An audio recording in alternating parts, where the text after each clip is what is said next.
Each Sunday night, I'd watch the practice with none of my friends. I'd turn the dial to ABC to see the creep of the week that Bobby Donald defends. But I'm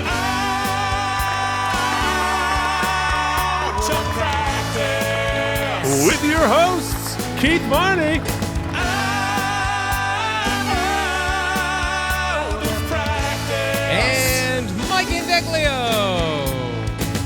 Way back in high school, most every night, my mom watched QVC, so I missed the practice. There was no TiVo, what could I do? Wait 15 years, get that streaming on Hulu. Out of practice. It's the Season 6 Oopsy Awards!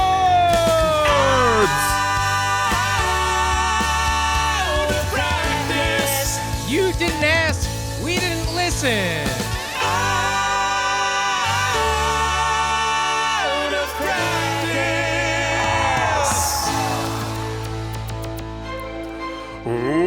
Welcome to the Season 6 Out of Practice Oopsy Awards!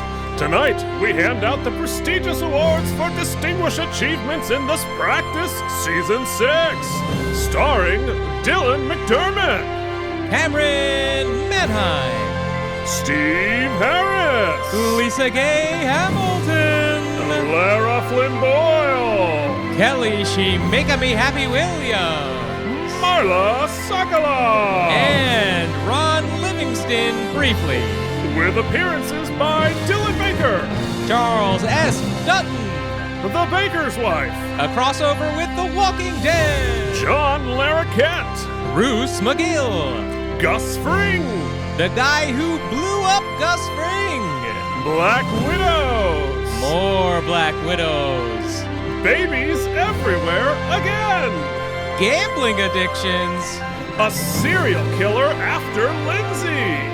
Backdraft 3. Oh, sorry, I think that was from last season. Nope, another one. What, really? Didn't they do that before? Yeah, I think twice. And Ron Livingston just quit. And now your hosts, Keith Varney and Mike Indeglio. Whew, I think I blew out my mic 14 times in that. Welcome to the Season 6 Oopsy Awards. How's it going, Mike? I'm hungover, Keith, as you can probably tell by my appearance. But what's my excuse? I just look like shit. For some reason, I've already started giggling, so I'm excited for today. Oh, well, that's good. Oh, boy, we have so much to get into. We have some very prestigious fake awards to give out. But first, we need to hop back into the time machine and talk right away. We're not, there's no chit-chat, there's no nothing. We have to get into this. This is very important. We need to talk about what was going on this summer. This day in the basement. Folks, we are talking about the summer of 2002. After Season 6 of The Practice, Mike, it's 2002. What's going on? Keith, this summer was an important summer. As I had told you, I moved home. I was in a place, but it wasn't all sadness. I was playing poker with friends. I was being a bachelor in my mom's basement. The highlights of life, as people like to call them. But I decided that since I had just spent a lot of money studying to be an actor, I should go to an audition. Oh, is that what you do? At one point, yes. At one point. I'm also, you might not know, a seldom known fact, I'm also a comedian. Oh, is that so? Do we have any reference to that? Comedian? Yeah. Oh, you can tell I've been having vocal troubles. I was very flat. You transposed it down. That's what happened. You got to take it down sometimes, folks. So I saw an audition for a show called Forever Plaid. We've mentioned it on the podcast a few times. I didn't know much about it. It had a lot of reference music, Perry Como, lots of things. And I'm listening to this music, and I'm thinking, oh, this Perry sounds... Como, is that the third Cuomo brother? Did I say Cuomo? Oh, man. That's not good. There's so many jokes to be made there, but I'm not going to make them. Perry Como. Was he a handsy douchebag, too? The Four Lads and all kinds of, like, late 40s, early 50s, but before like doo-wop and rock and roll and such. A lot of white guy music, just very white guy music. The whitest show possibly in the world. But the music itself has is very self. What's the word I'm looking for? It doesn't take itself too seriously. It's tongue in cheek. A lot of like it's Louis terrific Prima little type things. show. Yeah. Well, I'm talking about just the music in general. Before you even, this is me not knowing the show and just listening to this music that wasn't really in my vocabulary much, but some great harmony. So I go to this audition and I can't remember what I sang. I wish I could, but I know that it was the wrong thing. Whatever I sang was the wrong choice. It's probably Lost in the Wilderness if it was 2002. Yeah. And so, but I met I'd this rather guy be sailing.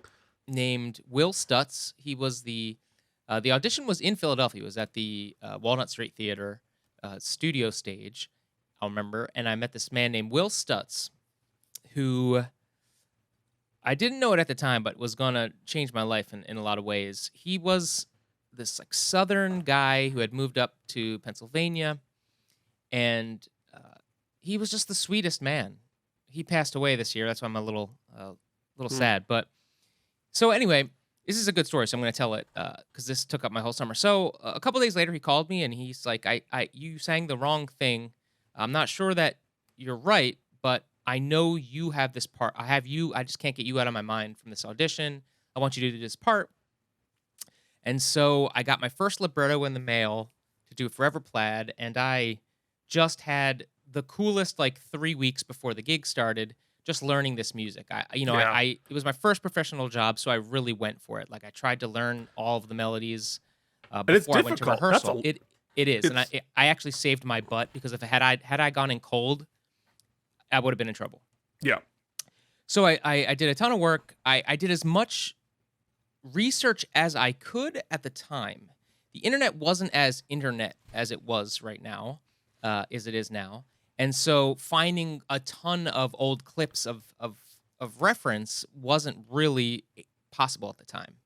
Especially there was a lot of calls for the Ed Sullivan sketch and lots of things I wish I had YouTube at the time. Topo Gigio, a lot of things I needed to be educated on. But that's the great thing about Will Stutz. But we'll get there. So this is going to be a very quick productions at the Mount Gretna Playhouse are very quick. And so it was like a week and maybe 8 days of rehearsal and then a 2-weekend run, very quick. So we go up, I meet some amazing gentlemen, and they put us up in these little cottages. Really, I'm thinking, oh, this is how all the gigs are going to be. It's getting paid well. And I then learned that I got so many lessons. Man, this first gig taught so many lessons to me. Within 4 days of rehearsal, 3 days of rehearsal, we're doing music rehearsal, it was very clear that 2 of the 4 plaids who were hired could not sing harmony. Oh, no. That's the whole show. They were great guys, very funny, but they could not. It was a Smudge and Sparky, the 2 middle voices. Myself and the Jinx, Jack Beadle, who was a baby. I was a kid, and he was a baby. He was very young, but he went to Eastman. He was an Eastman grad. Oh, no kidding. Opera tenor. I also did Jinx. I know. So, opera tenors. He was Keith. He is another Keith. He is very you, as a matter of fact, in many ways. Sorry. I wish I had all day. I could do another podcast on just this one production, but I'll get to it. So, but we only had 8 days of rehearsal, so we're already halfway through rehearsal, and they're realizing this isn't going good. So one more day goes by, and finally Will pulls me aside, and he goes, "Mike, what should I do?" And I'm 20. Oh my God. 2 years old. 20. You not should even not 22. be asking me. That's but what. me and Will had been going out, and like we had, he had really taken to me, and I was like, I was like, we can't. It's gonna be bad. It's gonna be really bad, because we had just started staging. Like we had to give up on the music at that point. But right. Keith, the show. I wish I could. It was an impossible situation. Now there's this old totally saying that like impossible. everything always comes together in theater, but like not always. Sometimes it doesn't. Yeah.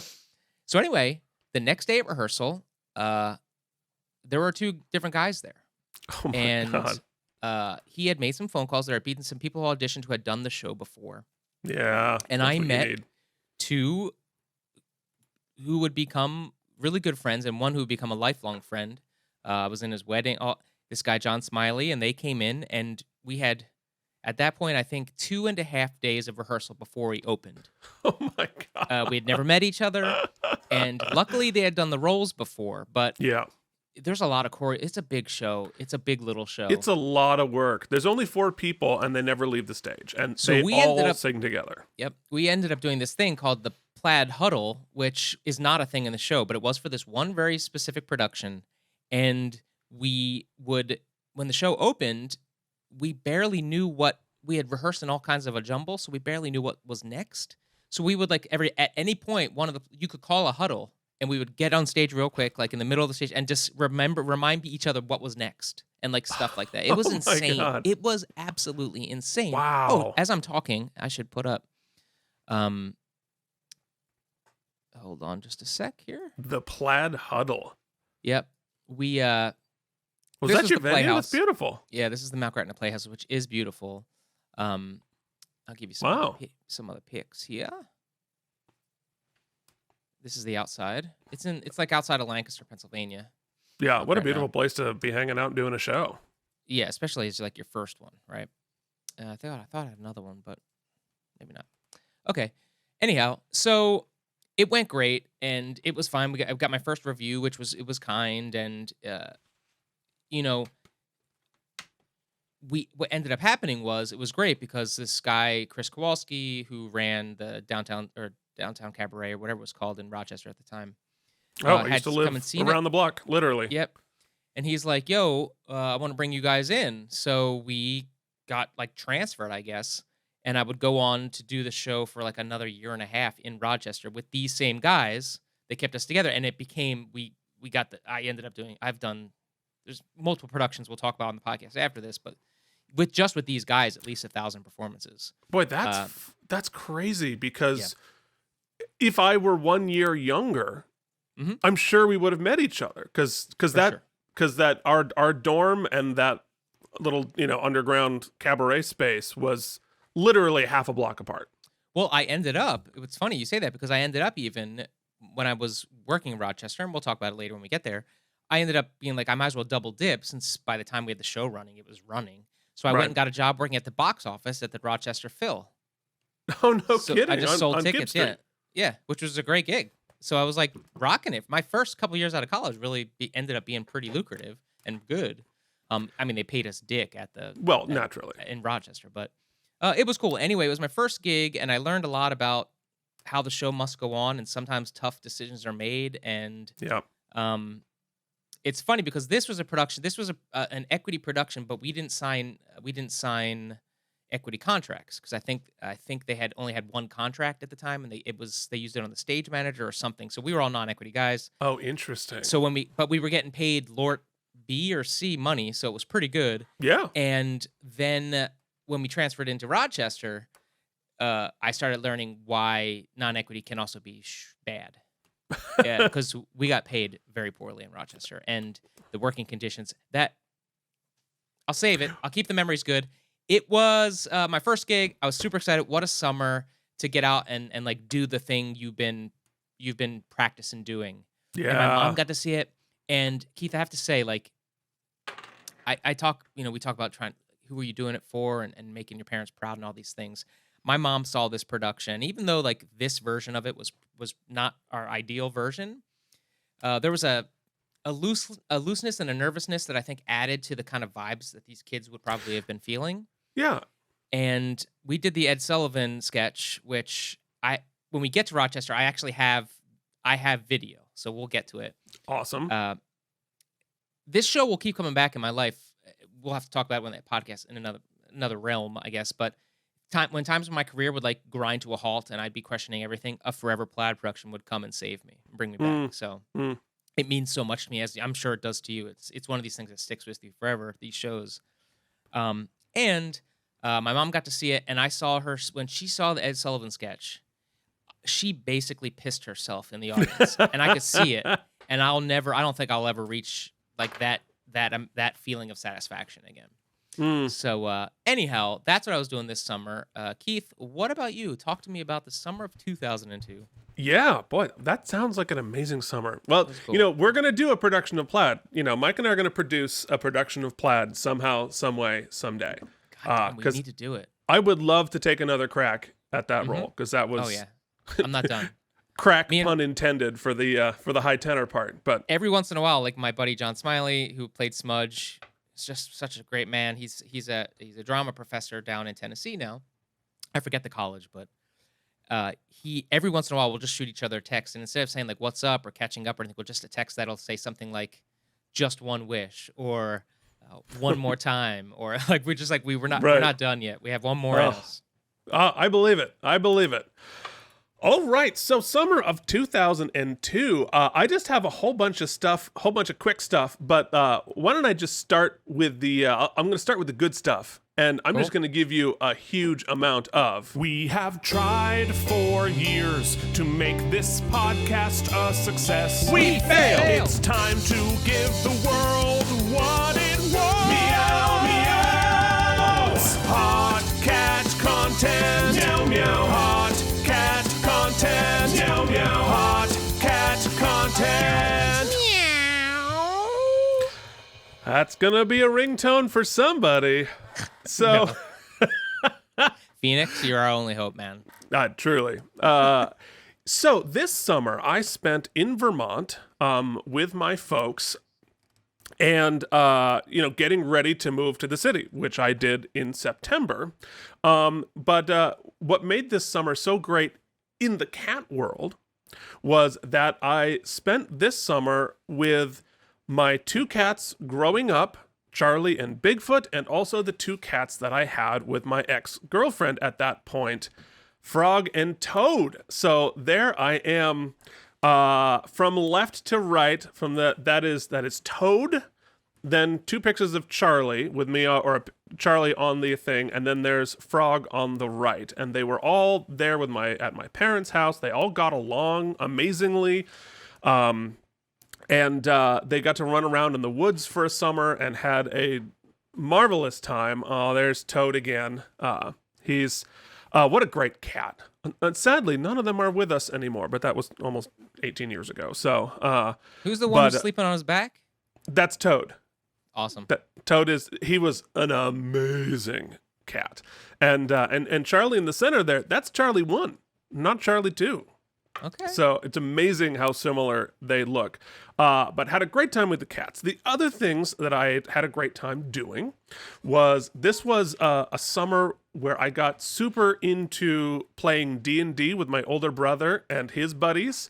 And we did an entire summer-long campaign. Oh, God. Hello, ladies. A whole summer-long campaign every Saturday night. And this character that I still play on the podcast, I invented that summer. It was so much fun because he was renting a farmhouse with his buddy, and his buddy worked at Ben & Jerry's. And if you don't know, one of the benefits of working at Ben & Jerry's is at the end of every week, you get to take home 2 pints of ice cream of any flavor in the entire world. Yeah, that's pretty good. So when we got to his house every Saturday night, he had an entire full-size freezer just of every flavor of Ben & Jerry's that has ever happened in history. And so we'd sit down for D&D. Everyone would grab their pint and sit down and eat the ice cream as we played. So that was super, super fun. The other thing I did, as you can see from the pictures there, is I also spent the summer playing hockey in it's a company called Full Stride doing adult hockey. And I played on, I think, 3 teams. Wait, adult hockey as in, like, the players were adults, not, like, after hours? No, it was actual ice hockey, not pornography. Okay. As you can tell from the pictures, I don't know how sexy any of that is. But that was my first summer, like, playing hockey a lot. And had a really, really good time. And then, of course, over the next couple of years, I'd go back every summer and play again. And especially when I got super thin the next year. And then I got to be halfway decent. I mean, by the standards of a Division III co-ed. Very subjective. Bar. Because it's co-ed. The age range is like 20 to 70. Some people can skate, some people can't even hold a stick. But within those standards, I was pretty good. Now, Keith, explain to me, because what a lot of people might not know about you. Yes. Despite your very eclectic hobbies and talents, you are a patriot. And as we can see here from this photograph, so could you let us know what this one's all about? Oh, that's on our boat. We Keith is pompous. Oh, wait. So sorry. You know what? I used the wrong word. That's on our yacht. Oh. Keith is pompous. Yes, that is on our sailboat, the Hesperia, which we still have today. My grandfather had it.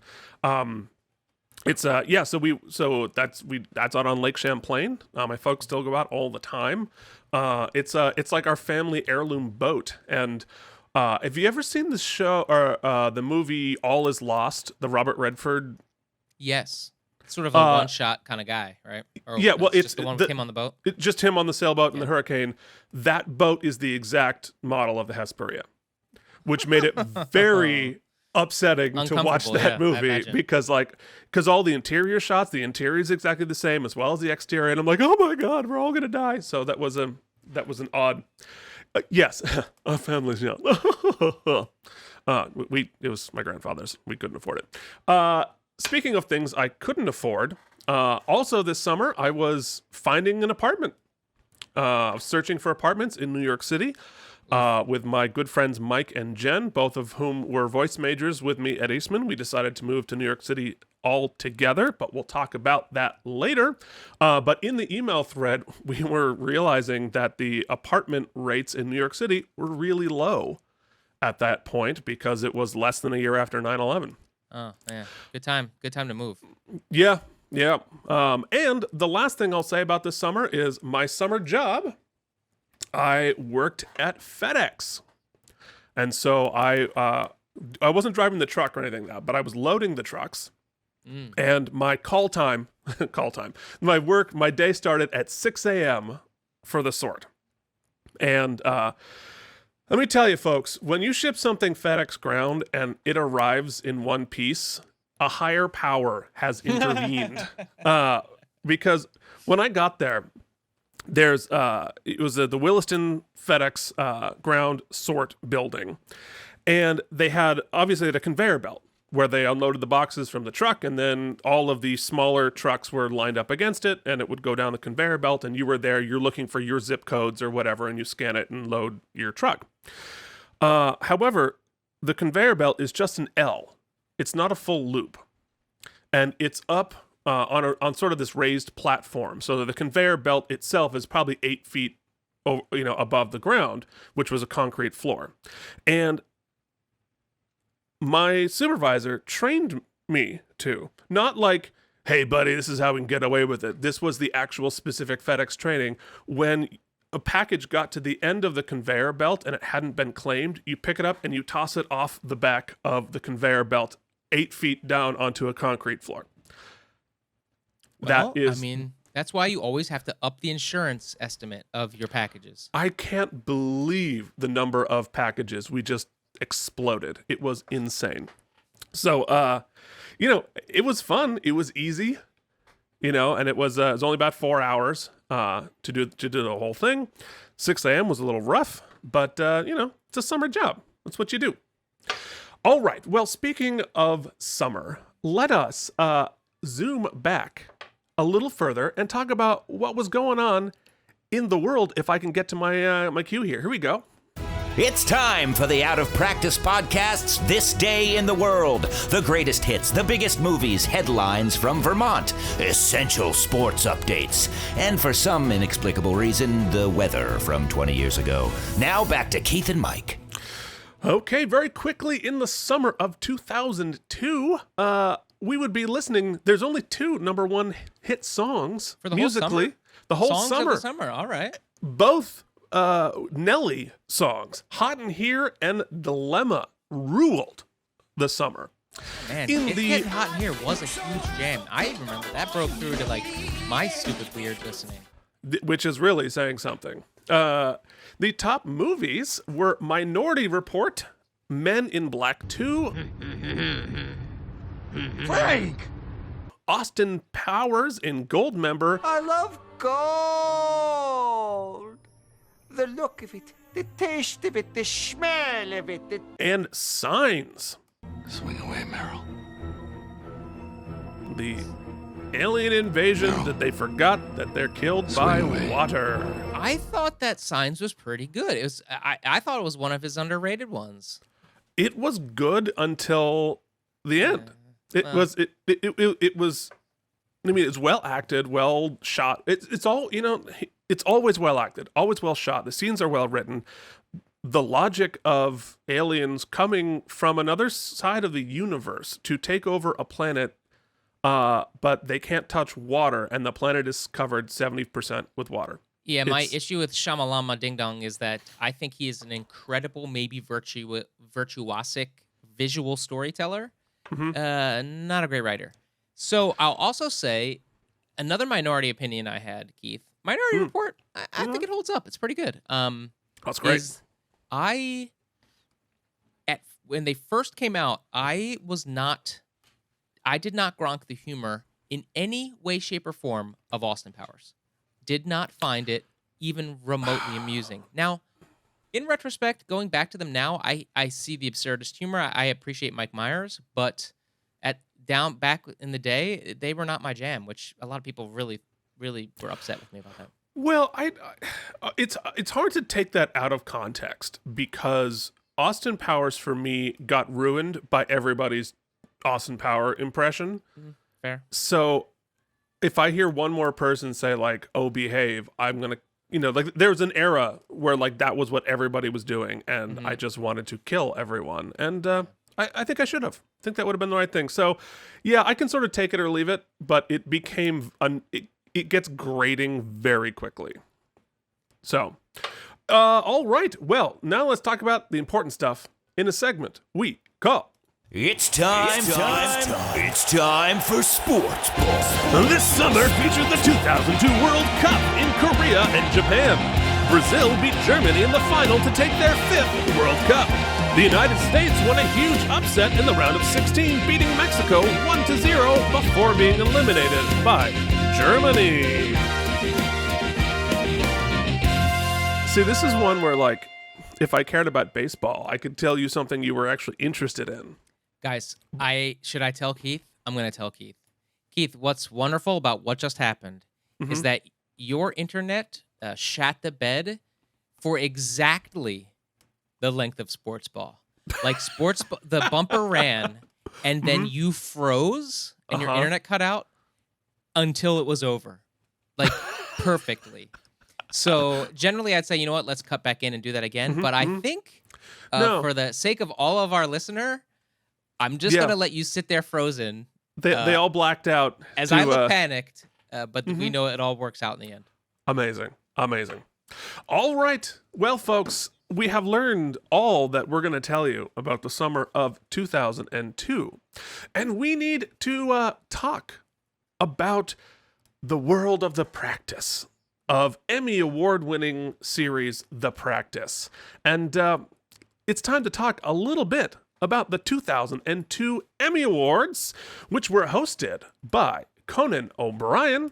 And let me just cut to the chase and introduce the nominees for Best Drama Series, which we have been in forever. Here we go. The 2002 nominees for the Emmy Awards in Drama Series: The West Wing, CSI, Law and Order, 6 Feet Under, Great show. and 24. No, we weren't nominated. Oh, no. No, it's not good. It's not good. This just in, the jury has returned a verdict of not even nominated. Not nominated. No, it's not good. So let's I'm just gonna run through some of the other awards just so that we're Comprehensive. Here are the winners in all of the categories in the Emmys. The Best Actor, Michael Chiklis for The Shield. All right. Leading Actress in a Drama, Allison Janney for The West Wing. Of course, yeah. Best Supporting Actor in a Drama, Jonathan Spencer for The West Wing. Best Supporting Actress in a Drama, Stockard Channing for The West Wing. So, yeah, we didn't get nominated for any of that. What season of The West Wing was it? It was probably 3 or 4. Yeah. Something like that. Yeah, real great. However, Okay. I have 2 pieces of good news. All right, ready for it. Okay. Here we go. The nominees for Outstanding Guest Actor in a Drama are Bring it. Mark Harmon for The West Wing, Tim Matheson for The West Wing, Ron Silver for The West Wing, and John Larroquette for The Practice, and Charles S. Dutton for The Practice. Yeah, of course. And folks, we got a winner! Charles S. Dutton won for The Practice. He picked That's up interesting. He beat out Larroquette? He beat out Larroquette and won the only Emmy on the only nominations for The Practice. I should, however, point out, because I'm just that guy, you want to know who was nominated this year? Friend of the show and my brother, Sean Varney, was nominated for an Emmy this year. Nice. How many noms does he have in the totes? This is his only one. Okay. Because he moved on to other things. But my uncle was also nominated on the same thing, and he was nominated, I think, 9 times and won 6. Keith, what about you, buddy? I have not been nominated for anything ever. You did win that. You did win that nymph. I did win an Emmy. I do have some Korean Tonys, sort of. All right. Well, it is. Something tells me I could buy a Korean Tony if I really wanted to. You probably could. All right. Well, so it was not super award winning in the real world. But guess what? Does that matter to anybody listening here? Because there's only not what they came for. There's only one set of awards that matter.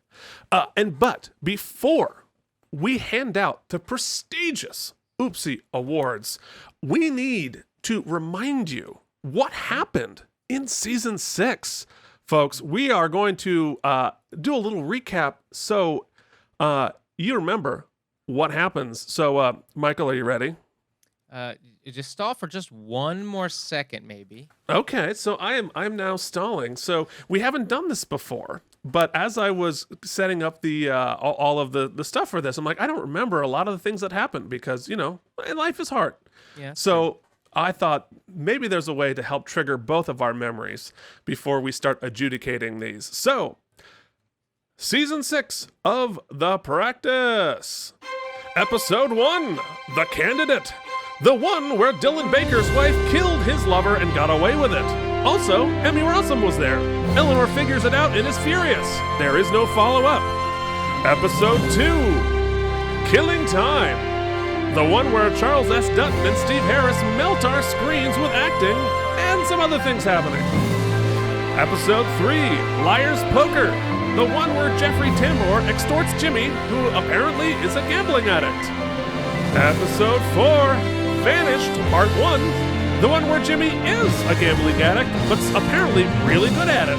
Also, there's this lady kidnapped a kid. Vanished, Part 2, the one where the lady and the kid's real mom have a showdown, but the only person who has any consequences is an innocent child molester. Honor Code. And more of that stuff, but Joanna Gleason's there. Right. Suffer the Little Children, in which Keith and Mike cry about a differently abled father reuniting with his daughter. Dangerous Liaisons. What was this one? The one where apparently Bobby has been in love with a Black Widow and then Lindsay gets blamed for it, sort of. Inter Arma Silent Lieges. Oh, The yeah. one where Rebecca goes to war with a post 9/11 Homeland Security. Oh, we ran out of music. I'm going to use Real this fast. Real fast. one now. Eyewitness.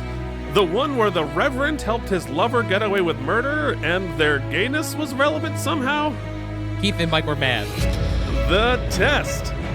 The one where half of the cast of The Walking Dead beats up Bobby, but Negan's a good guy? Pro Se. The one where Proto Gus Frings the crap out of Eleanor. Judge Not.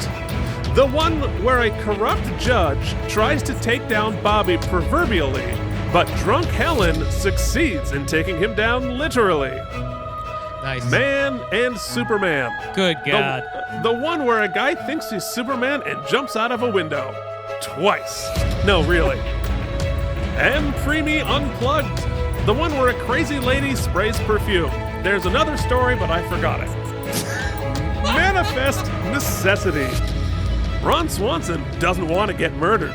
He gets murdered. Also, our health insurance system rocks. Fireproof. It's Backdraft, but we collect another actor from our future Breaking Bad set. The Return of Joey Herrick. The one where, Joey Herrick returns. Eat and Run. The one where this dude's thing is he's Hannibal Lecter who forgot Clarice's name for reasons. Evildoers. The one where Lindsay flat out murders Hannibal Lecter and joins the not that exclusive cast member who murdered someone club. This pud's for you. The one where we learn what a pud is because I'm assuming weed. And finally, The Verdict. The one where Lindsay gets convicted and Larry King is there. So, do you now remember the whole season, Mike? Actually, that was very helpful. And it reminded me of how many duds there were. Like, it was a duddy season, man. I think we have to say it up front. I mean, we'll get to tires, but there were some highs, but there were a lot of lows. A lot of, a lot happened, and some of it was, good TV, and some of it, happened. All right, well, let us move into the official Oopsy Awards, and our first, stop it. I know, what's happening over there? I'm trying to open up Excel, but I've got this bug where, it goes into a configuration every single time I do it. Okay. It's very annoying. Anyway, okay. It is time to talk about our first category. You know what? It's the end of the season, Keith, and we paid a good sum for Jackie Hoffman, so we might as well. All right, do let's this. do it. All right, here we go. Ladies and gentlemen, the Out of Practice podcast, in unofficial, unsolicited, unfactual association with David E. Kelly Productions, proudly present Oopsie. the Oopsies! Celebrating excellence in acting good, lawyering good, guesting good, and being Tom Brady. Not to mention, this is where we rate the episode and stuff. Now, here are your hosts, Keith and Mike. What the hell are the Oopsies? Well, Jackie, they're the most prestigious awards on the internet that are fake. And they begin with a very special award. But here, for our season finale, we might as well get the extended version of our bumper. Mike, will you roll the official bumper, please? I will, Keith. I've got to find it, and now I'm going to roll it and hopefully be able to hear it. Wow, how about that? You know what it's time for? Most. No, give me the right key. I'm gonna. God damn it! I'm gonna give it a try. Most valuable. I had to flip it. I had to fucking flip it. No one can do that. Let's see if I was right. I might be wrong. No, I was right. Okay. Most valuable. Why can't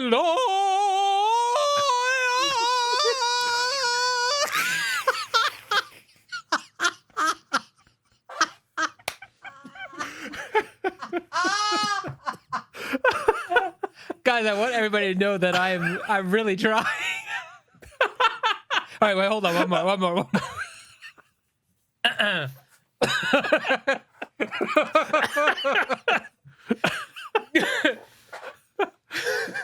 I'm gonna hurt myself. Breathe.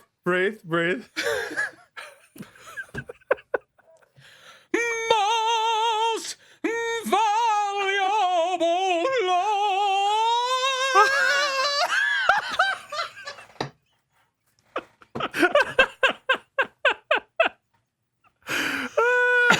Just listen to this. I can't even breathe enough to laugh. I quit. I tried. I hurt myself. Well, I did. yeah. Turns out I Ladies and did. gentlemen, Wait, what? The Out of Practice podcast. What is happening? In unofficial, unsolicited, There we go. What is happening? What's happening? Well, what's always happening? I know, honestly. Okay, well, Linda, here we go.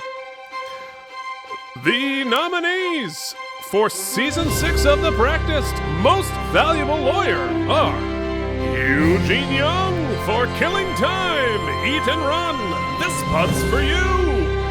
Rebecca Washington for Vanished Part 2, Inter Arma Silent Legions, and M. Creamy Unplugged. Jimmy Berluni for Honor Code, Man and Superman, and Fireproof. And ADA Kenneth Walsh for Liar's Poker, Dangerous Liaisons, and The Verdict.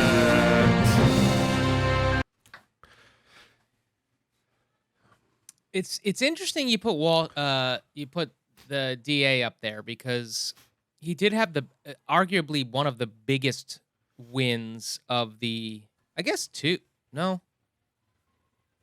biggest. He put Lindsay. He put A main cast member behind behind bars. Murder. Yeah. Murder won.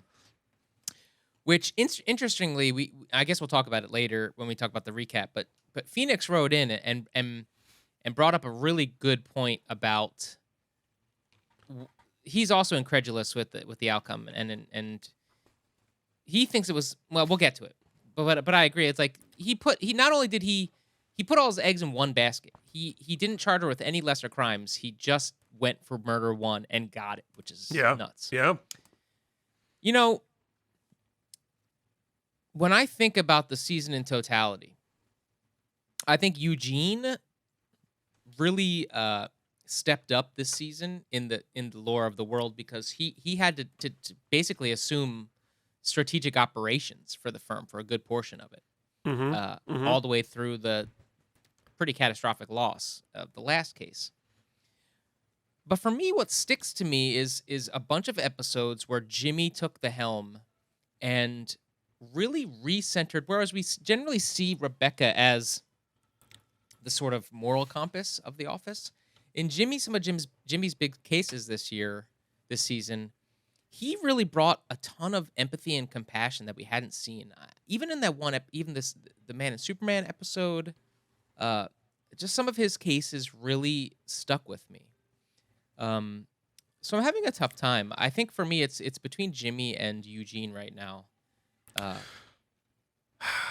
Yeah, it's interesting because the way this season broke down, we didn't get a lot of wins. Mm-hmm. You know, a lot of the wins that we got ended up being Pyrrhic victories where we got somebody guilty off or we got somebody innocent convicted. And so I don't have an image in my head of like, oh, that case, we really crushed it. We really did something successful. Because we couldn't get out of our own way and we couldn't stop. So honestly, when I look back at it, the most effective lawyer at lawyering, even though he screwed up a few more times, in my opinion, is Kenneth Walsh. Because he won the iconic case for the season. And I don't know, like I feel like a lot of these MVLs that we gave for these things, we gave them the MVL for like not screwing up or for like being nice to the guy, even though the case went to hell. And so I don't know. My heart is a little bit with ADA Kenneth Walsh. All right, but let me throw you the one counterpoint. Okay. If you're gonna heavily weight the final case, okay, which it seems like you are, wouldn't you then have to ding him equally for that, for losing the case, which put the man-eating murderer back on the street? Right? True. In order to stalk Kelly Williams or Lindsay. No, that's fair. That's fair. All right. Well, all right. So make your pitch. Pick one and pick it and reference a case to get. I'm ready to go with you. I'm ready to be on board. But like reference a case that one of these people won that you remember. I really do remember. I remember. Okay, so Jimmy was the lead on the Superman case. Am I right? Right. Who was the lead on the differently abled man whose daughter we have the big reuniting at the end? I think that was Lindsay. You know, hold on, can I throw a curveball? Oh, are you going off of the nominee map? Could I do a write-in for Joey Herrick? Didn't he get his client off for murder whilst also concealing the fact that he did the murder? No. That's pretty valuable. He got his client By losing on convicted purpose. By losing on purpose. So he solely succeeded in saving himself. In saving himself. He was most valuable lawyer to himself. And no also question. launching a lucrative punting career. That's true. That's absolutely true. But I don't think it fits the qualifications of most valuable lawyer. Are we still basing the nominees on Oopsy Save the One? Yes. Oh, okay. Who had the most number there? Well, let's go purely empirical. Who had the most wins? Here's the problem. Eugene, Rebecca, and Jimmy all got 6. What about ADA? Walsh got 5. Shit. This goes against all of our shortcuts. What cases were Rebecca? Help me out. Which cases were Rebecca's cases? Vanished Part 2, Inter Arma Silent Leisure. She, and M Preemie Unplugged. I mean, she did go to bat against the Homeland Security, which that's pretty big. Which took some cojones. It took some intestinal fortitude. And she didn't necessarily get a good outcome, but she got the outcome her client wanted. I don't know. Maybe that's, maybe after advocating for all 3 others, maybe it's Rebecca. Yeah, and she had a rough go at it, remember? Because she also sort of like learned some hard lessons this season. Well, and she also dealt with that lawyer who was throwing death row cases. Mm-hmm. And she went up against him. She had a tough caseload, and she did her damnedest. Yeah. Yeah, guys, I like it. Hey, surprise! Guess what? The Rebecca wins the most valuable lawyer. She also made the least backroom deals. She only made one with Helen. It didn't go well for her, but she did get some people killed indirectly. But no more than the next guy. That does not make her special on the show. Okay, all right, Rebecca. Hey, yeah. Wow, how about that? All right. Well, amazing. All right. Well, let us move forward to a little segment called Best Guest Actor, and I got a little thing for this. Oh yeah. Don't go there. Don't go. Well, we're not there. Well, to be honest, I've already gone there, so I'm gonna have to go back. Which is and also that's okay. the wrong slate anyway. It is? No, that's Best Actor. What are we on? Oh, good Best God. Guest. It's going really well. You know what it's time for? Oh, no. Hold on. No, that's not the right one. Give me the right key. Well, I was surprised. I surprised myself at how well it had been going. Considering we've been doing great. What have we? All right, so what am I playing here? Best Guest Actor. Okay. Best Guest Actor. Here it is, and we might have to leave this rolling while we begin deliberations. But please enjoy Best Guest Actor. Getting a paycheck. First entry on your IMDb. Way to go, and you're the best. Everybody dance. Actor. You are the best guest actor. You are the best guest actor on the episode. Oh my God, it looks like we've aged 7 years. Famous 'cause you've been on TV, getting a paycheck. Watch out, first entry on your IMDb. Way to go, and you're the best guest actor. You are the best guest actor. You are the best guest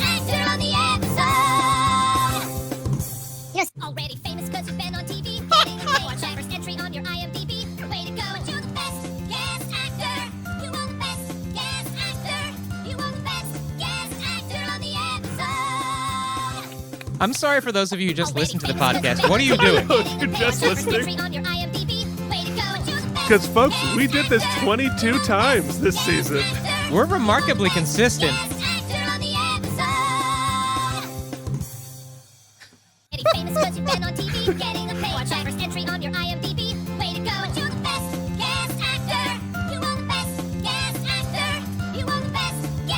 I love Mike just watching himself.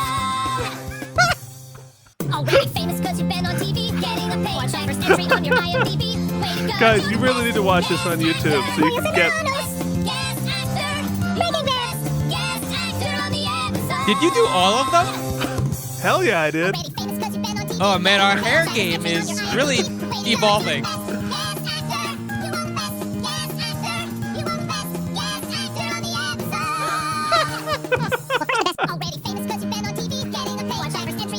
Why do I have candles in the background? I don't know. You're frequently eating something off stage. This one you Sometimes look we look sad. dead inside. Why do you look so sad in this one, Mike?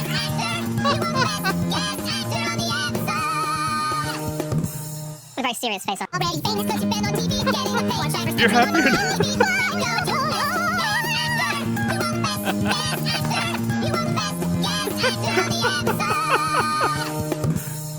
Already famous cause you've been on TV, getting a paycheck. Something about your IMDb, way to go. It's your best guest actor. Guest actor. Wait, so high. Best guest actor on the episode.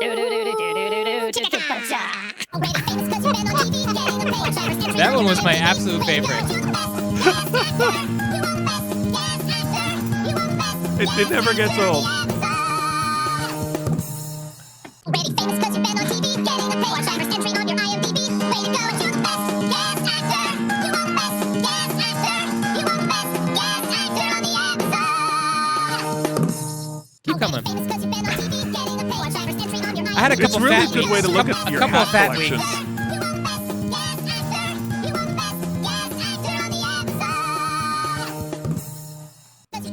There's still more. Oh, Keith went all natural lighting here. Yeah, yeah. Clearly recording in the afternoon.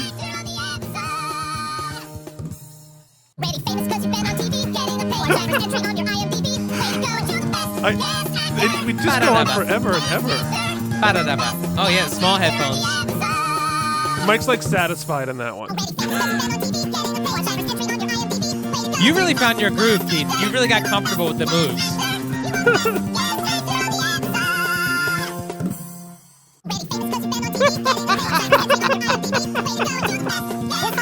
This is full on like Lettermaning. It was funny that it stopped being funny, now it's being Now funny, it's funny again. yeah.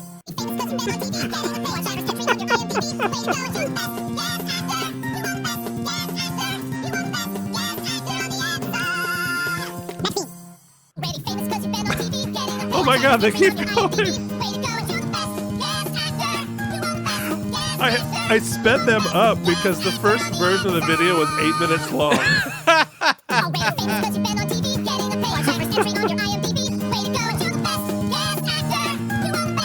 You're really into this one. It's really just like a story about Mike's hats and beard length. My appearance alters greatly. You look I'm like upset. Obi-Wan Kenobi in this one. That's true, yeah. Well, Wow. we did it. Oof. We are not consistent in our visual appearance, Keith. We fluctuate in many ways and sizes, but our choreography is remarkably consistent. Yeah. Yeah, go for it. So sorry to any of you who weren't watching that on YouTube and just heard the chipmunk Well, you know what? singing our For the theme sake song. of our listener only, I'll make sure the audio version skips that portion. Fair enough. All right. Well, it is time. The nominees for Best Guest Actor on Season 6 of The Practice are Kelly Williams for... No, that's... There it is. Bill Simitrovich for Most of the Season. Charles S. Dutton for Killing Time. John Larroquette for The Return of Joey Herrick and The Verdict. and Bruce McGill for Judge Not. Good nominees here. This is fun. That is fun. Huh. You know what I want to do here, buddy, while we're thinking about this? I'm going to do some on-the-fly work. That's all right with everyone. If you won't. Oh, yeah, because, we've never shown our work before. It's always been so seamless and smooth. I'm just trying to get by, buddy. You know what I mean? Yeah, aren't we all? So, so this is an interesting one because, well done. Trying. Well done. So, we have a couple of people here with singular episodes that are sort of iconic. We already know that Charles Dutton won the Emmy for this. Yeah, and you know what's funny is that Cameron Manheim's name is on John Larroquette's face. That is so funny that I can't even begin to tell you. He definitely was photoshopping these very quickly. Attention to detail. Well, honestly, Cameron Manheim is such a good actress. She could pull it off. She could play John Larroquette. Not a problem. Well, he's won so many oopsies and he's deserved them. And Charles S. Dutton was great in that episode. He won an Emmy for it. He sure did. McGill, he had a good arc. God damn it, though. But, Keith, you know, when Ron Livingston leaves the show, he leaves with him a vacuum of sexy. But Bill steps in. I was curious what his arc was going to be. I did not know it would be a season-long heel turn. I don't know if he did. If he knew that either. Yeah.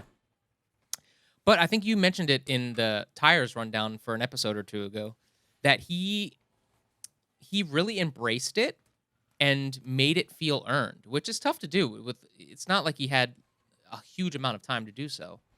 And he had to carry that arc into almost full villanosity. What's that word I'm looking of? Villacy? Villainy. Villainy? Yeah. But I think villainosity is a good word too. Yeah. Let's go with Villainosity, the best words. Villainosity. Here's COVID. Inject the villainosity. It's the best words. Best. And you really have improved that, Trump. It's really great. And what I'm getting at is I think that in a category where you have Cameron Manheim as John Larroquette, Bruce McGill, and Charles S. Dutton, I still think that because of his body of work this season, Bill Smitrovich is probably, I think, the Oopsie Award winner. Yeah. I completely agree. That was my thought the whole way. It's just that he came in, he'd never got the big showy stuff, but boy did he have to lay a lot of groundwork and just got it done, made a compelling character out of a character that was supposed to be, I'm assuming, sort of a side character. I'm sure that he took over Alan's arc. Yeah, you think? And he brought with it a lot of weight and credibility. And was it weak ass crap or whatever it was? He was not. He was not weak ass crap. Do you think that was Ron Livingston's arc? And they just retrofitted it to him? I actually doubt it because I don't think they're writing that far ahead. Okay. Clearly from this season, it's clear they're not planning the season ahead of time. So congratulations to, where is my clapping? Oh, here we go. To Bill Smitrovich for your Best Guest Actor. Wow. Which brings us to... so he's so far 2 for 2. No, Rebecca won. You're right. You just made such a strong case for it. I just assumed that's what we had done, but I've already forgotten, it turns out. Mike doesn't remember what happened 10 minutes ago. I can't wait till the end of the, much like the practice, when we get to the end of the run of this podcast. Yeah. This first swing at the podcast, we'll see where there's talks. It's going to be nice to look at the arc. As we will look at the full arc of the practice, we're going to have to look at the arc of our Oopsie Spectaculars because we really peaked one year. We went for it. We went for it. Jen was on. Yeah, we had full suits, a red tuxedo. We wore tuxedos. We did. B-roll. we had the whole thing. The next year we had a green screen, the whole thing. And then this year it's like, well, I'll wake up. Yeah, we are, our job is to be so slavishly loyal to the practice that we're going to peak with them and we're going to crash We're going to with jump them that too. goddamn shark. Yeah. All right. The nominees for The Practice Season 6 in the category of Best Actor. Oh, Mike, God, I will did you it show again. our nominees for the 14th? Oh, Jesus Christ. You showed this one 17 times. R. Kelly Williams for Liar's Poker, Suffer the Little Children, Dangerous Liaisons, Eat and Run, Evildoers, and The Verdict. Michael Badalucco for Vanished Part 1, Vanished Part 2, Honor Code, Man and Superman, Fireproof, and The Return of Joey Eric. Cameron Manheim, played by John Larroquette, for The Candidate, Eyewitness, Pro Se, and M. Preemy Unplugged. And Lisa Gay Hamilton for Killing Time, Inter Arma Silent Lieges, Evildoers, and This Pod's For You.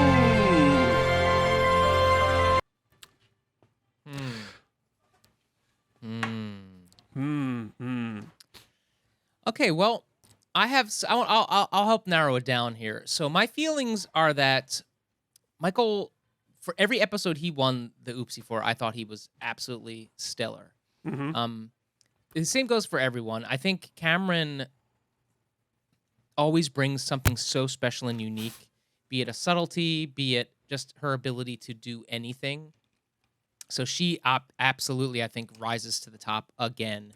And she's always given a really difficult narrative arc, always. Yeah. And maybe not just difficult, but complex and complicated and hard to. And she has to put. She's often given the task of putting her stamp on it in order to inform the character, right? Yeah. I think Cameron Yeah. has to imbue Eleanor much more than.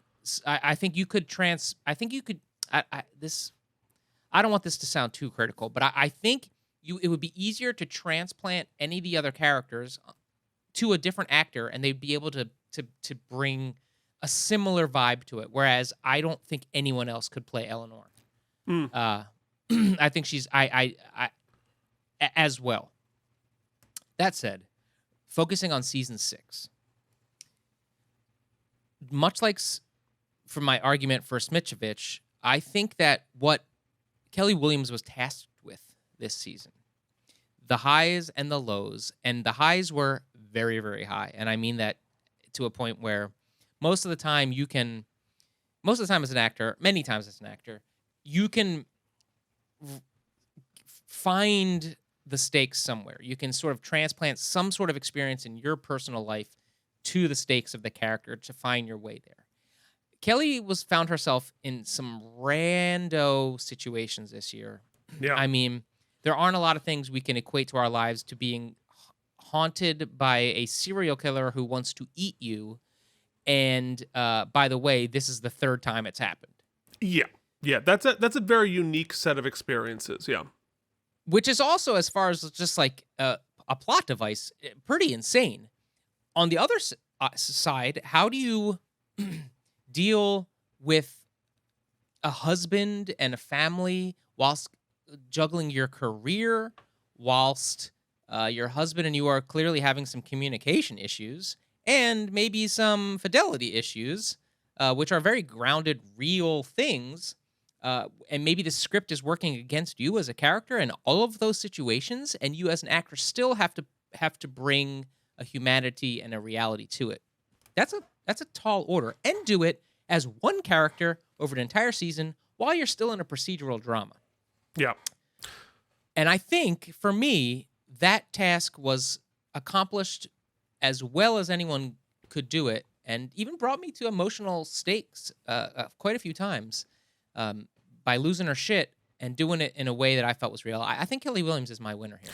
Yeah. No, and I'd like to certainly what Cameron and Lisa Gay did was always fantastic, but they weren't given as much to do, you know, and like you said, what they're able to do with what they're given is always better than what's on the page.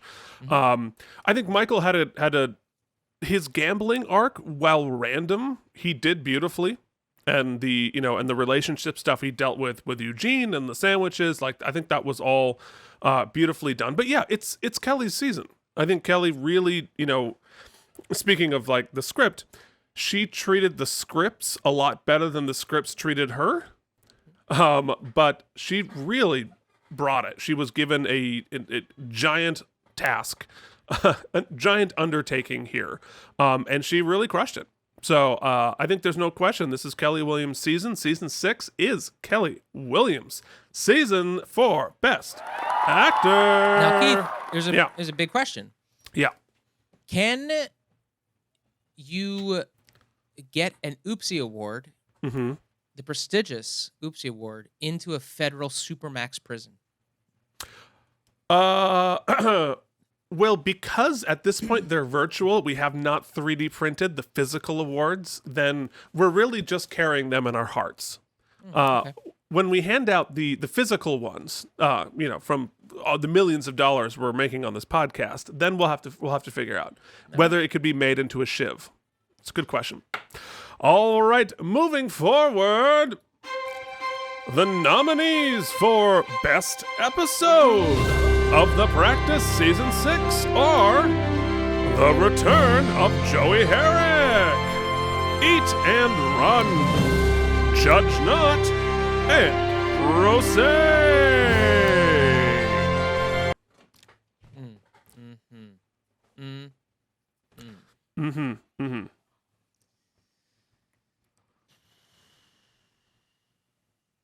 Man, Pro Se really did surprise me. Yeah. That was a great ending. It's a very satisfying, like, turn of the screw story. You know, I have to say that Judge Not was good too. Judge Not was great. Eat and Run was that was one of our highest rated episodes? Yeah. That's right, because we couldn't believe they did the same plot as Superman and yet still pulled it off, and it was an entertaining case, and it was a good flippity doodah. Yeah. Yeah. Damn, that Joey Herrick episode though. How do you vote against Joey Herrick?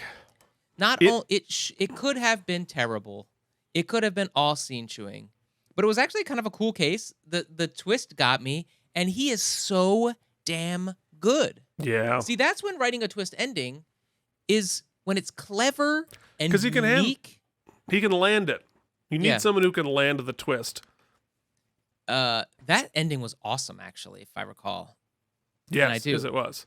Yeah, I think it's our boy. Well, you know, statistically as well, it was the highest rated, very close.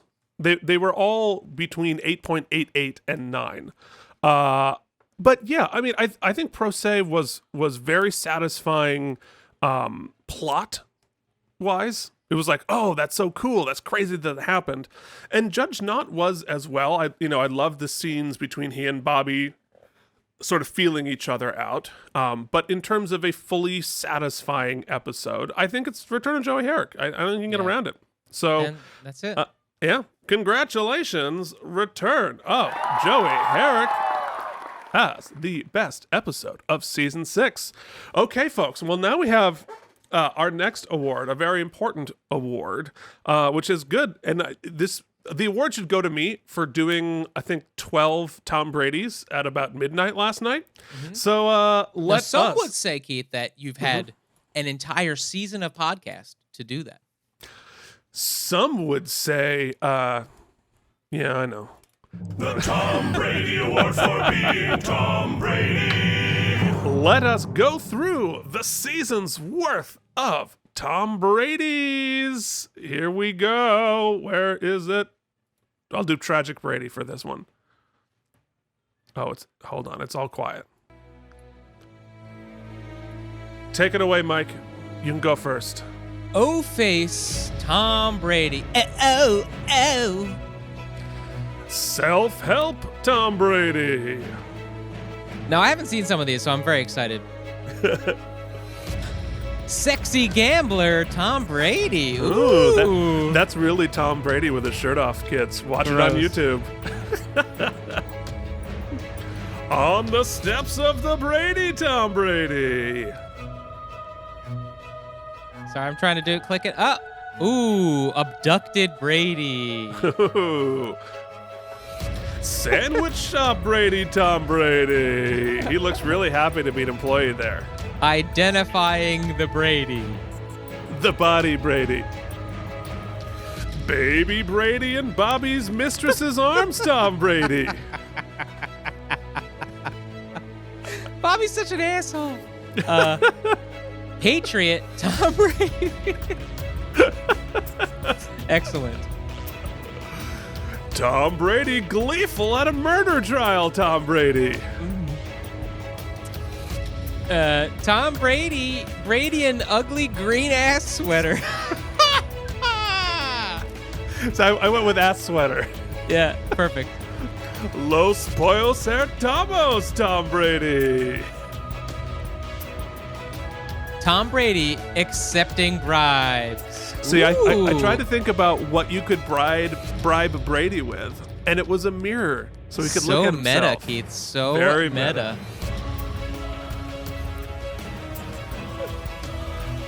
Fired. Babysitter Tom Brady. What is blurred out in this picture? the stock photo watermark. Guys, we need Decisions your Keith makes at subscriptions. midnight. We need those donations.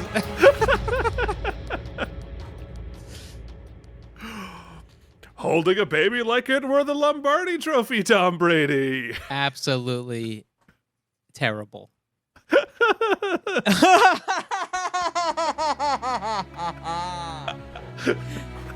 Diabetes stash Tom Brady. That's a good Photoshop. Inappropriate IT guy, Tom Brady. Oh my You know God. what movie that's from? Jurassic Park. Yeah, it is. That reminds me of the plot line where Lucy, yeah.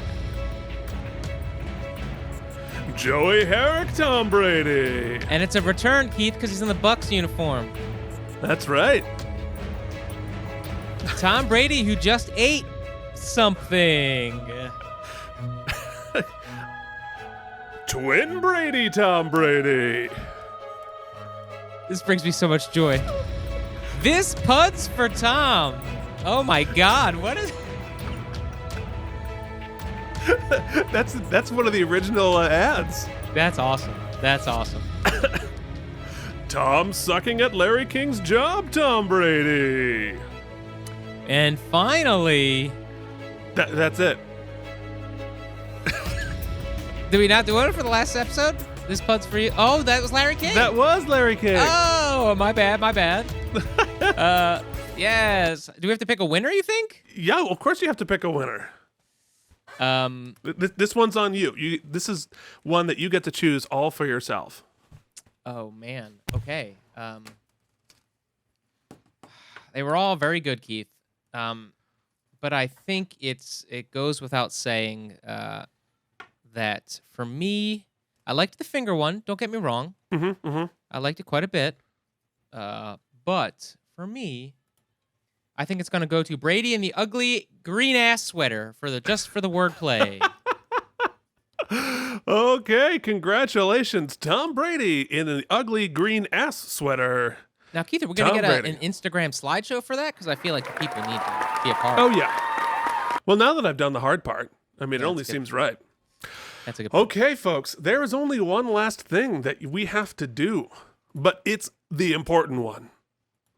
Ladies and gentlemen, it is time to announce how many spare tires this episode Season. gets.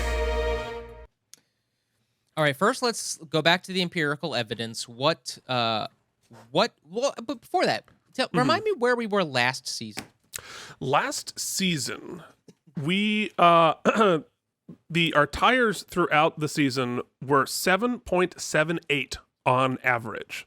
I gave it a 7.71, and you gave it a 7.84, which, if you're counting at home, was slightly less, but statistically almost identical to season 4, which was 7.79 versus 7.78. What is our highest season ranking thus far? It is the 7.79. Season 4 is our highest ranked season. Wow. It turns out, for a podcast dedicated to a show, we've been relatively critical of that show. Sevens are good. That's Sevens true. are pretty solid.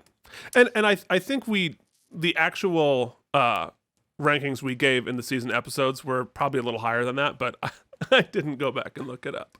Well, and I think that it goes to show that episodic television like this, in network style, unlike the streaming kind of future we're in now, where you can have 8 episodes, 8 really solid episodes of a season. Mm-hmm. When you're trying to pump out 23 a season, 22, 23 a season, it's not easy to do consistently. Yeah. So let me give you some numbers on this season. So our average for this season was 7.75, which puts this season worse than 4 and 5, but over 1, 2, and 3.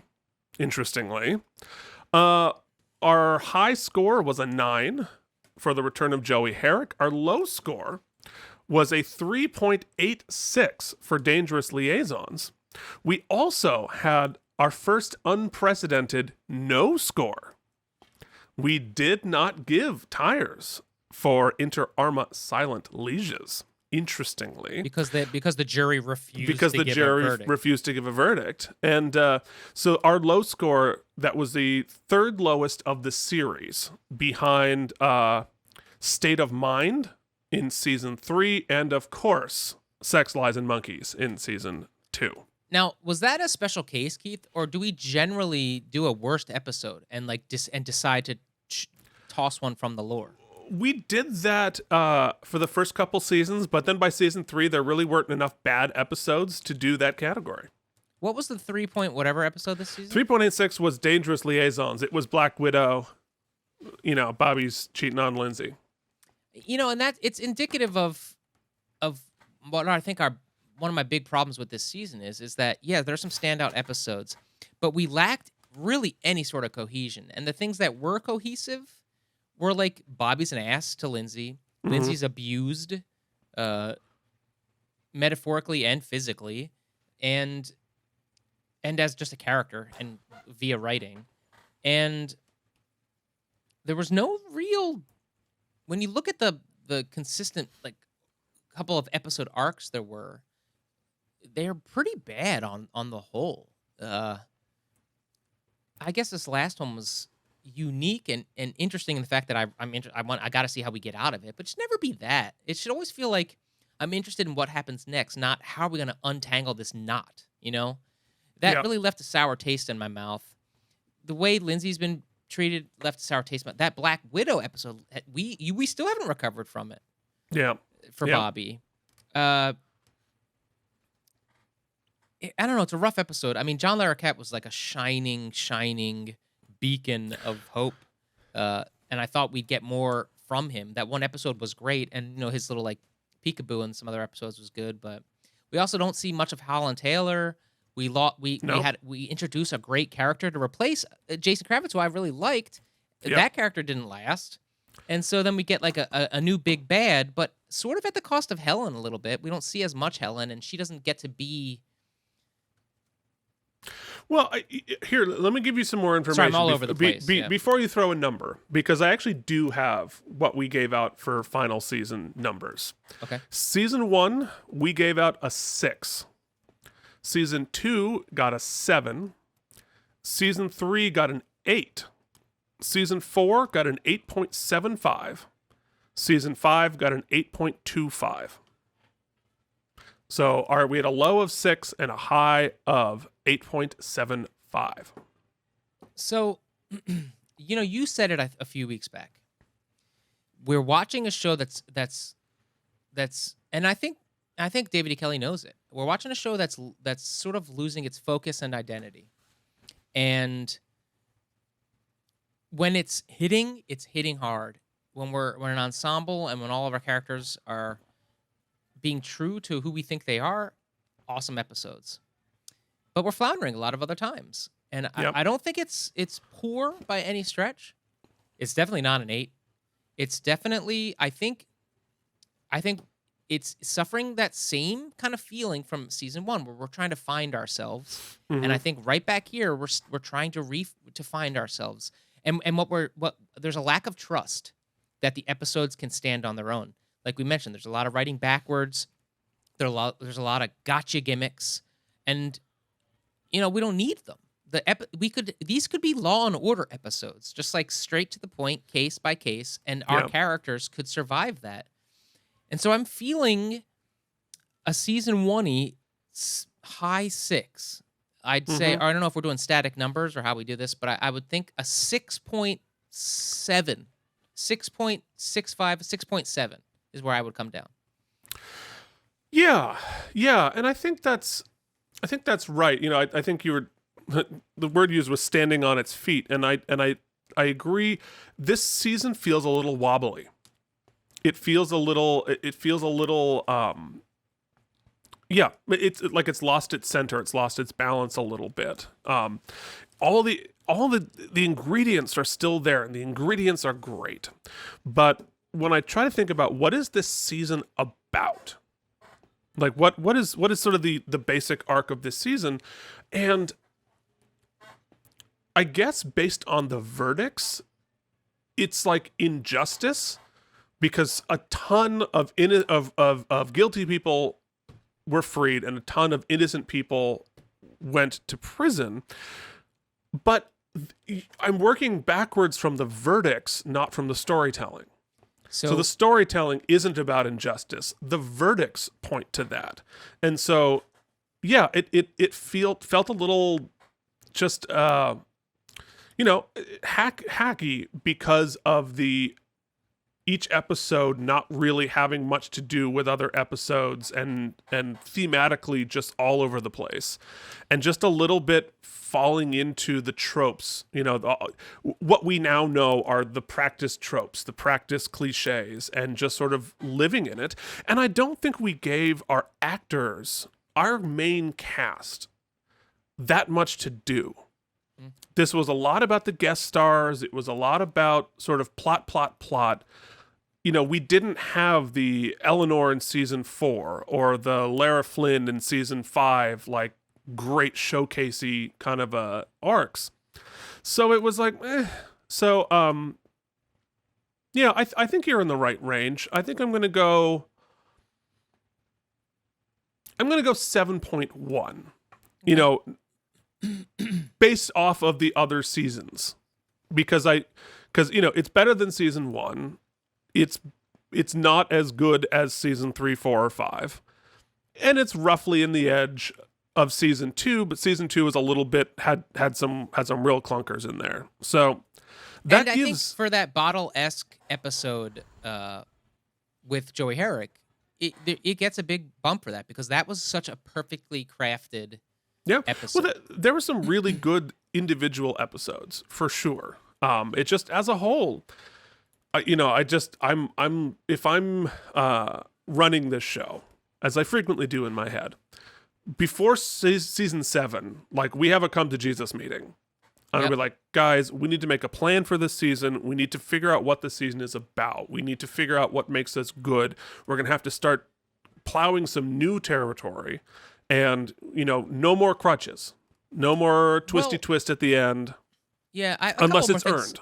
I want to say, because if I want to really put on my I'm not angry, I'm disappointed dad hat. You said, I think you were being very rose-colored glasses when you're giving a lot of the benefit of the doubt when you said that the season was about, what'd you say? Injustice. I would say, if we're being honest, it's about gotcha. And what I mean is, if you look at it's funny that Signs came up earlier, because if you look at The Sixth Sense, the movie, no spoilers, it's not a great movie because of the twist. It's an awesome twist, but it's about something before that. And yes, the twist completes the thought, but there had to be a thought first. It's about something. The characters all have motivations, and it's beautifully well shot. Blah blah blah blah blah.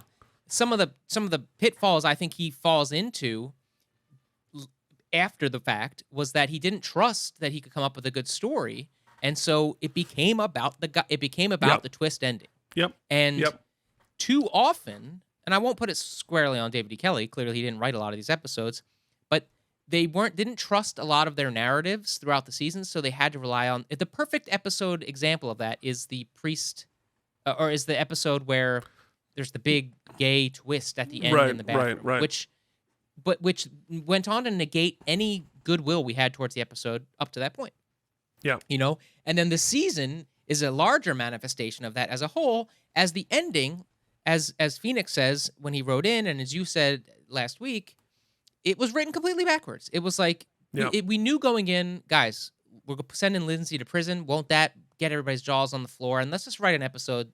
But, what Phoenix's point was, which shows that it was a bit lazy, Keith, is that they didn't even put any other charges against her except premeditated murder, which by its definition, she didn't know he was coming that night. She didn't have a plan to murder him when he came. Right. I mean, you could qualify a guilty verdict through maybe a lesser charge or some twist, but straight up, we only guilty one. You knew that was just that's bad writing. It's bad strategic writing. So So I think this season is the mid M. Night Shyamalan era movies between Signs and his sort of like rebuilding lately, where he's been putting out better stuff. So between Sixth Sense. So I think Signs is exactly right. It's funny it came up. This is the season of Signs, where really good elements, very well acted, beautifully shot. Sloppy ending. Let's go back to that pitch meeting. All right. Priority one, we have to undo the Lindsay thing. Because where I sit, and maybe I hope I'm pleasantly surprised that they find a way to do this. Because right now, I can't think of any eventuality in which Lindsay gets out of prison, which is great. I'm sure, no doubter she's getting out of prison. But how do you unruin her life? How do you unruin Lindsay's life? She's now been, this child, Bobby and Lindsay's kid, has two parents who have been charged with first-degree murder. One of which has been, I don't care if it's overturned or it's this wonderful, they find out that Walsh was literally paid a juror or something like that. Yeah. Still, that stigma, you don't come back from it. So I'm really, and that all aside, the just trauma, you know what I mean? You can't make it go away in the narrative. So really we have to, so bullet point one, how do we get her out of this? Bullet point two, how are we going to treat the character? Are we going to deal with it, or are we going to write Kelly Williams off the show? Yeah. Right? Like, what are we those are your choices. Well, and the only thing that could be worse than that is to pretend it didn't happen. Right. Is popping her out early and have there be no consequences. Right. So, sort of like they did with Eleanor's abuser. Murder. Yeah. You know what I mean? And the fact that she shot a guy dead. Oh, yeah, well, there's that. But I mean that Eleanor was like, oh, hey, you did all these traumatic things to me, but I'm going to have one scene where I take my power back and then you go to a different country and that's the end of it. Right. So, wow. Yeah. Okay, folks. So season 7, we're looking for you. I'm excited to start season 7, but we have now officially gotten through season 6 of The Practice and season 6 of Out of the Practice. Let's take it away, kids. No, wait, stop. Oh, wait, stop. What? Stop. I'd like to take a moment because we do this and I want to speak to those of you who do listen. Now, Keith and I are famous for being very self-deprecating, and we deserve every second of it, to be honest. But that said, a moment of sincerity that I will speak for both of us. We appreciate all of the hours you spend with us. We appreciate it because we love talking to ourselves and to you. We love the fact that you give us this window of unpaid therapy for ourselves and our issues. I appreciate that you give me an opportunity to spend some time with my good friend Keith, who lives a little bit far from me, and I get to spend a couple hours with him every week. It's wonderful. And I do want to say that though we record and basically treat this podcast in real time and speak to our listeners who are following along with us, I do not want to forget those of you who will be listening once Keith and I have moved on to other things, and this is done. Maybe you came to the practice on Hulu late, you found our podcast, and you are one of the people who are listening years after we've recorded this. We appreciate you taking the ride with us, whether you've donated to the podcast or you haven't, or you're just laughing at us because you know the future that we don't know. We do appreciate your time. We appreciate your patronage. And we hope that you're following along with whatever we're doing next on KME on YouTube. Check it out. All of those things. Check out our Star Trek show. Even if you're not into it, it's fun. We're playing with toys. And if we're doing anything else currently, follow along. So I just want to say a thank you. Keith, it's always awesome to hang out with you, buddy, and watch the show. And I promise you I haven't watched next week yet, even though me and Jen have talked about it about 3 times. Well, likewise to all of that. And yeah, thank you to everyone listening. Thank you to Mike. This is always a joy and a thing that I look forward to every single week. And to those future listeners, scrubbing this for offensive things Mike said before he gets fired from hosting Jeopardy 2. Yeah. I didn't even get an audition. Yeah, right. But seriously, this has been a blast, and I'm really excited. I can't believe we only have 2 seasons left. It's very it's sad, but we're gonna do it. We're gonna be right here, KME Entertainment. So here we go, folks. If you would like to reach out to us and tell us all of your thoughts and feelings and stuff that we got wrong, you can get us on outofpracticepodcast@gmail.com, on Facebook and Instagram Out of Practice Podcast. While you're on the internet, hey, and having opinions, leave us a rating and review on Apple Podcasts and join the jury. You can write anything, and we will read it and gratefully welcome you to the jury. Speaking of people who we are grateful for, our founding sponsors, Jorge Navoa, Cloud Lover 69, Leanne Wrights, Jennifer Masanova, and Kari Kuhn. Guys, they don't have to be the only ones. You can join the founding members by giving us a one-time donation or a sustaining monthly contribution. We don't have an OnlyFans, so you got to do it through the 2 links that we've put into our show notes every week. You know, I've left myself a lot of time. You sure did. So I'm going to just say that join us next week for season 7. And in the meantime, for all of you kids and teachers going back to school, best of luck. Make sure to maintain a social distance, wear those masks, get that vaccine when you're old enough. And in the meantime, shoot off some laser sounds. Laser sounds. Thinking of you, Louisiana.